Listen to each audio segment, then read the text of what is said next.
안녕하세요. 이의용입니다. 여러분, 우리 대학 생활에서 빠뜨릴 수 없는 것이 리포트 작성이죠. 여러분은 학교 다니면서 굉장히 많은 리포트를 작성해서 교수님께 제출을 하고, 또 교수님은 그것을 또 평가해서 여러분에게 돌려주고, 그런 일이 굉장히 많이 있습니다. 이 리포트는 학교 성적에도 영향을 많이 미치고요. 또 실제로 여러분의 학습에도 굉장히 중요한 하나의 수단이기도 합니다. 우리가 어떻게 리포트를 잘 작성할 것인가? 오늘부터 한 6번째 정도로 나눠서 지금부터 한 6회로 나누어서 리포트 작성에 대해서 좀 설명을 드리고자 합니다. 좋은 리포트를 어떻게 쓸 것인가? 리포트를 여러분들이 작성은 해 보셨지 다른 사람의 리포트를 구경해 보신 일이 별로 없을 겁니다. 그래서 여러분들에게 리포트를 한번 보여 드리도록 하겠습니다. 자, 이거는 좀 문제가 있는 리포트인데 2 개의 리포트를 하나의 종이에 한 면에다가 합쳐서 제출하는 경우입니다. 이런 경우에는 교수님이 이 리포트를 하나로 이렇게 생각할 수가 있기 때문에 오해할 수가 있죠. 굉장히 많은 문제가 생깁니다. 앞면과 뒷면을 이용하는 경우도 굉장히 위험한 것이죠. 앞면에서 끝난 것 같죠. 뒷면을 읽어보지 않을 경우가 대부분이기 때문에 다른 사람들이 앞면만 다 사용하니까 여러분도 페이지가 굉장히 많지 않은 것이라면 앞면만 사용하는 것이 좋습니다. 그리고 리포트의 표지는 안 만드는 게 좋죠, 사실. 한 서너 페이지 되는 거에 표지가 왜 필요합니까? 심지어는 한 페이지짜리 리포트인데도 앞에 표지를 만든 경우가 있습니다. 이런 리포트는 만들지 말아야 됩니다. 종이 낭비라고 볼 수가 있어요. 그리고 이런 리포트의 표지는 만들지 말고 대신 그 시작하는 첫 부분을 윗부분에다가 어 자기 리포트 제목과 제출자 이름 정도 이렇게 적어 놓는 것이 적고 시작하는 것이 굉장히 효율적이라고 생각을 합니다. 리포트 표지는 안 만드는 것이 좋겠다 이런 말씀 드리고요. 또 철할 때도 이렇게 뭔가 클립 같은 것을 넣어서 철하는 것보다는 아 스테이플을 이용해서 어 명확하게 흩어지지 않도록 섞이지 않도록 하는 것이 상당히 좀 정리가 되어 있다는 느낌을 줄 수가 있습니다. 심지어는 종이를 이렇게 접은 다음에 여기를 오려서 이렇게 하는 경우도 있는데 이거는 굉장히 리포트가 완벽하지 못하다는 느낌을 줄 수가 있죠. 자, 이런 리포트는 어떻습니까? 그 전체 A4 용지 한 장에서 굉장히 적은 부분, 일부분, 뭐 5분의 1 내지는 4분의 1 정도만 작성을 한 거죠. 굉장히 빈약한 리포트라고 볼 수가 있습니다. 우리 리포트 작성하실 때 이렇게 양이 부족하면 굉장히 성의가 없다고 볼 수가 있겠죠. 그리고 핸드라이팅, 손으로 쓰는 리포트, 어느 교수님은 이런 걸 선호하기도 하지만 그러나 손으로 썼을 때는 리포트가 많을 경우 교수님이 이것을 읽고 파악하기가 굉장히 어렵다는 점, 이거 다 손으로 쓴 것들이거든요.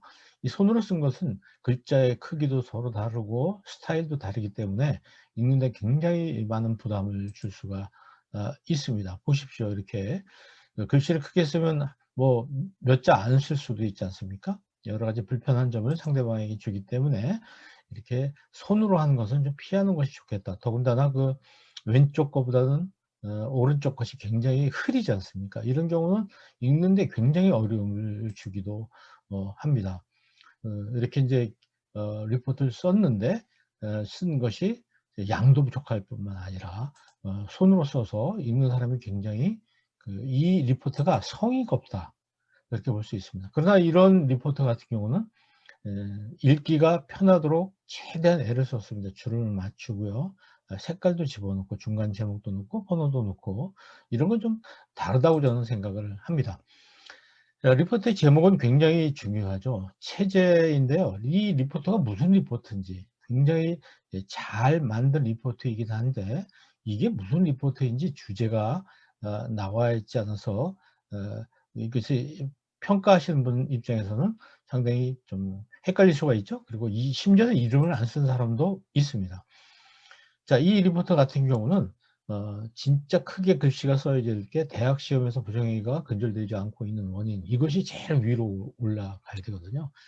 그러나 여기 보면 어 컴피턴스 리포트, 그 리포트의 제목, 이거 뭐 보나마나 리포트잖아요.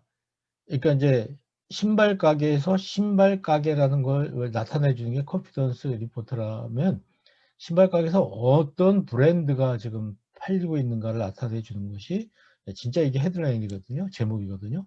그것을 잘 구분해서 중요한 것을 위에 올려 놓는 것, 그것이 필요합니다. 이것도 위에 보면 컨피던스 세미나, 리포트 주제 6, 이거는 중요한 거 아니거든요. 그 밑에 있는 프레젠테이션 3 요소 뭐 등등, 그것이 더 큰 글자로 나와야 되죠. 그러니까 글자의 크기라든지 뭐 굵기라든가 뭐 이런 것들이 중요한 거부터 이렇게 좀 배열이 되도록 그렇게 하는, 정리하는 과정이 꼭 필요하다는 말씀을 드리는 겁니다. 이것도, 이거 리포트인지 누가 모릅니까? 이것을 큰 글씨로 쓸 이유가 하나도 없죠. 그보다는 밑에 있는 예 베스트 리포트의 조건 10 가지라든가 이런 것들이 굉장히 중요한 부분이죠. 이 역시 마찬가지입니다. 쌀에다가 쌀이라고 글씨를 쓰는 것보다는 여주쌀인지 아니면 이천쌀인지 뭐 김포쌀인지 그것이 중요한 거 아니겠어요? 자, 주제는 한 가지였는데 실제로 학생들이 리포트를 써온 걸 보면 제가 내준 주제가 아닌 자기 그 마음대로 주제를 막 바꾸어서 내는 경우인데, 이거는 굉장히 뭐랄까 의사소통이 안 된다고 느껴질 수 있어요. 시험을 보는데 시험 문제를 여러분이 바꿀 수 없듯이 리포트 주제는 굉장히 충실해야 되고요. 벗어나면 안 됩니다. 네. 예, 리포트들이 서로 다르잖아요. 하나의 주제인데 여러분이 쓴 리포트의 제목은 다 다르다. 그다음에 이제 번호를 매기는 건데, 번호라는 것은 순서를 가리키기도 하고 또 크기를 가리켜 주기도 합니다. 그래서 인제 큰 글씨에 1 이라는 게 있고 괄호 안에 있는 글씨 1 이라는 게 있는데, 그것은 격이 서로 다른 거죠. 격이 다르니까 글자의 크기도 달라야 되고 또 굵기도 달라야 되고 뭐 그런 변화를 줘야 큰 제목만 1, 2, 3 으로 나눈 큰 것만 보면 이 글 전체의 체제를 이해할 수가 있지 않습니까? 말하자면 대대장하고 중대장의 복장이 똑같지 않잖아요. 소대장, 소대원도 복장이 다르고요. 그 대대장급에 속하는 내용이라면, 제목이라면 좀 더 크고 굵게, 중대장은 그다음은 소대장, 소대원, 이렇게 구분을 해 주는 것이 리포트에서 매우 중요하다는 것입니다.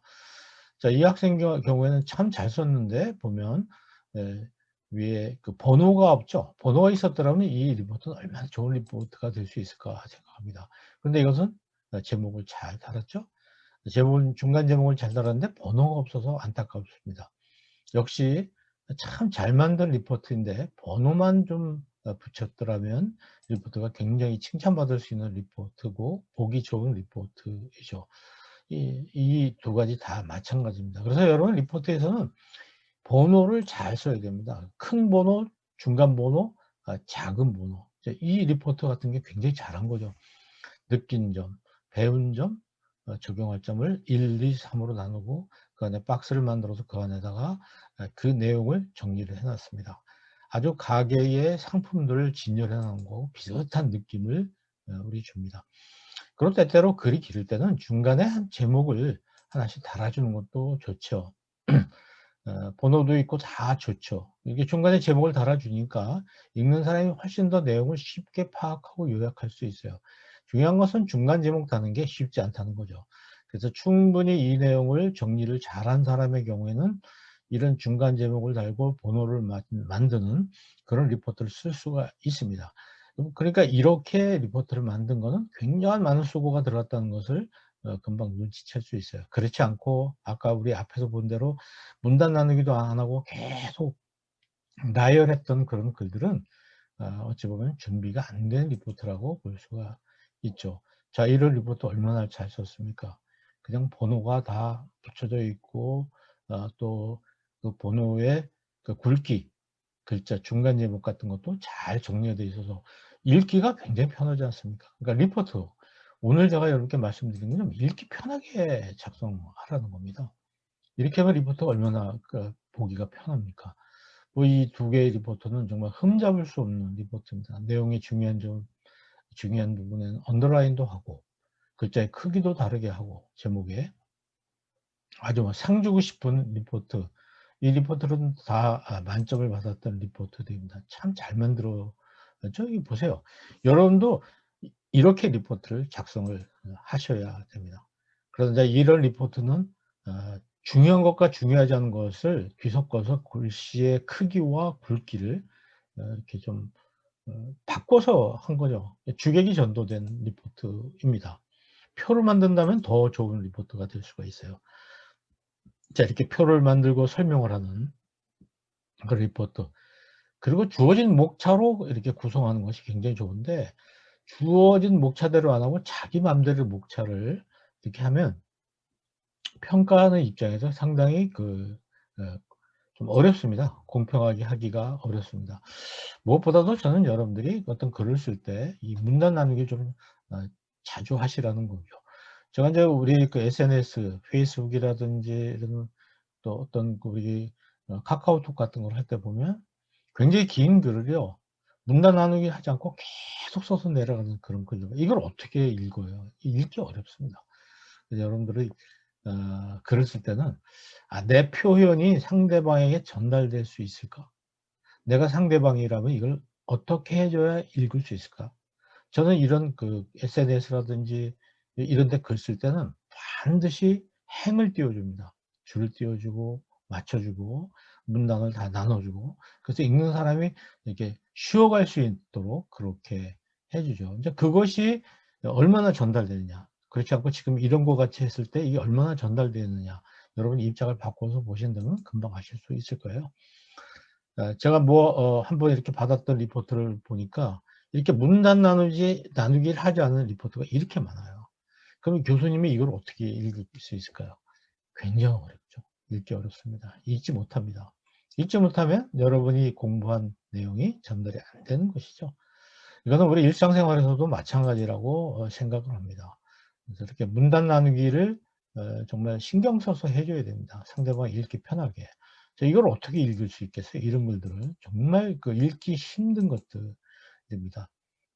질려 버리죠. 예. 이게 몇째 줄까지 읽을 수 있을까요? 대개 이게 한 30 줄, 40줄 이렇게 되는 거 같죠? 이걸 어떻게 읽겠습니까? 손가락으로 이렇게 짚어 가면서 이번 줄, 다음 줄. 거기다 글이 또 이렇게 길이가 길면 더 읽기가 어려워져요. 네, 여기서부터 여기까지 쭉 읽고 나서 돌아갔을 때 아까 어떤 줄을 읽었는지 알 수가 없잖아요. 그래서 행간을 좀 이렇게 띄워 주고 또 "문단 나누기를 해라." 이런 말씀을 드리는 것이죠. 자, 여기 나와 있는 이것도 리포트가 거의 그죠? 문단 나누기 돼 있지 않잖아요.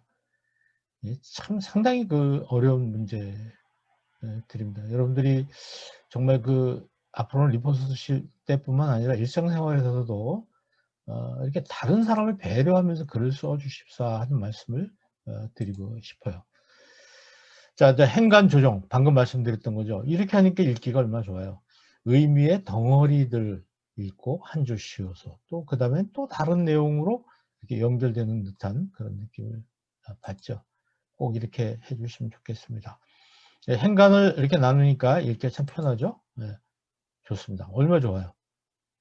이렇게 한 줄씩 띄워 주면 읽는 사람이 굉장히 마음의 여유가 생기잖아요. 그래서 오늘 이제 제 강의 들으시면서 리포트는요, 내용도 굉장히 중요해요. 그러나 내용만 중요한 게 아닙니다. 예. 이제 뒤에서 설명을 드리겠지만은 이렇게 눈으로 보는 것이 처음에 굉장히 좋아야 읽을 수가 있다, 이런 말씀을 드리는 거예요. 아주 손잡을 데 없는 우수한 리포트입니다. 굉장히 잘 썼죠.